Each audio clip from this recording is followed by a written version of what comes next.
மக்களுக்கு வணக்கம். நல்லா இருக்கீங்களா?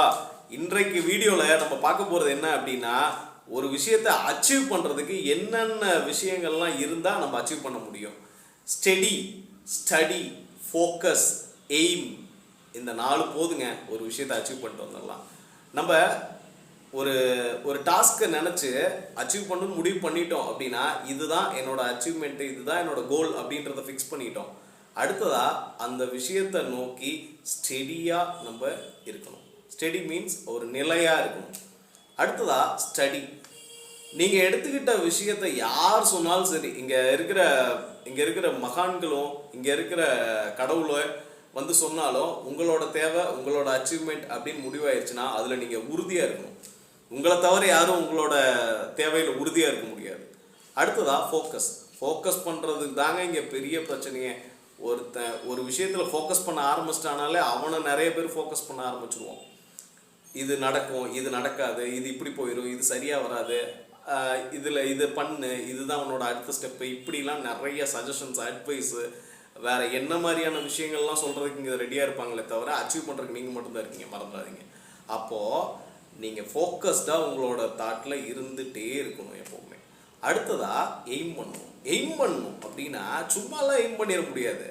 வரும், ஏகப்பட்ட பிரச்சனைகள் வரும், ஏகப்பட்ட தடங்கல்கள் வரும். 1000 தடவை தோற்று தான் தாமஸ் ஆல்வா எடிசன் வந்துட்டு பல்பு கண்டுபிடிச்சாரு. நம்ம நிறைய இடத்துல படிச்சிருப்போம். அதே மாதிரி ஐன்ஸ்டீனு ஸ்கூலுக்கே நீங்கள் சரியில்லை அப்படின்னு சொல்லி வெளியில் அனுப்பப்பட்ட ஒரு ஆள். அவர் தான் ஏகப்பட்ட இன்வென்ஷனை இந்த நாட்டுக்கு, இந்த உலகத்துக்கே கொடுத்துட்டு போயிருக்காரு.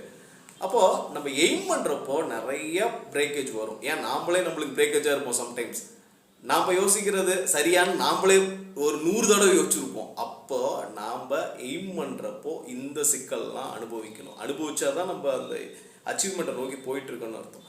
இத்தனையும் தாண்டி ஒரு அச்சீவ்மெண்ட் வந்தாச்சு. அச்சீவ்மெண்ட்னா என்ன ஃபஸ்ட்டு அவதான் நீங்கள் புரிஞ்சுக்கணும். ஒரு அச்சீவ்மெண்ட் அப்படின்றது, ஒரு கோல் அப்படின்றது உங்களுக்கு ரொம்ப ரொம்ப தேவையாக இருக்கணும். வாழ்க்கையில் நீங்கள் அடைய முடியாத ஒரு விஷயந்தான் அச்சீவ்மெண்ட்டு. அப்போது நீங்கள் அடைய துடிக்கிற, அடைய வேண்டிய, அடையணும்னு நினச்சிக்கிட்டே இருக்கிற, தினமும் நினச்சிட்டு இருக்க ஒரு விஷயத்தை தான் நீங்கள் அச்சீவ் பண்ண போகிறீங்க.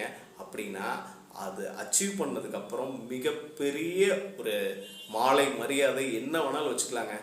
அது எல்லாமே உங்களை வந்து சேரும். இதை எப்படி வேணாலும் சொல்லலாம்.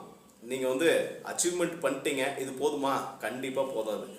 டயர்ட் ஆகிட்டீங்கன்னா டயர்லெஸ்ஸான உங்களோட எஃபர்ட்ஸுக்கு மரியாதை இல்லை. அப்போது அச்சீவ்மெண்ட் அப்படின்றத ஒன்று மட்டும் இல்லை, ஏகப்பட்ட அச்சீவ்மெண்ட். டே பை டே நம்ம தூங்கி எழுந்திருக்கிறதே மிகப்பெரிய அச்சீவ்மெண்ட் இல்லையா? அதுக்குள்ளே ஏதாவது பண்ணிடணும். அடுத்த தூக்கம் வர்றதுக்குள்ளே நம்ம ஏதாவது பண்ணிட்டு தான் தூங்கணும். அப்போ நிறைய விஷயங்களை அச்சீவ் பண்ணுவீங்கன்ற நம்பிக்கை எனக்கு இருக்குது. நானும் நம்புகிறேன். நிறைய விஷயங்களை தொடர்ந்து முயற்சி பண்ணுவோம். அட் த சேம் டைம் என்னோடய வீடியோஸ்க்கு நிறைய பாசிட்டிவ் கமெண்ட்ஸ் கொடுத்துட்ருக்க நண்பர்கள், உறவினர்கள், எனது அருமை மாணவர்கள், அவங்கள விட்டே கொடுக்க முடியாது, அந்தளவுக்கு சப்போர்ட் பண்ணுறீங்க. அட் த சேம் டைம் நீங்கள் அடுத்தடுத்த லெவலுக்கு கொண்டு போவீங்கன்ற நம்பிக்கையோடு அடுத்த வீடியோவில் சந்திப்போம். நன்றிகளுடன் மக்கள் செல்வன்.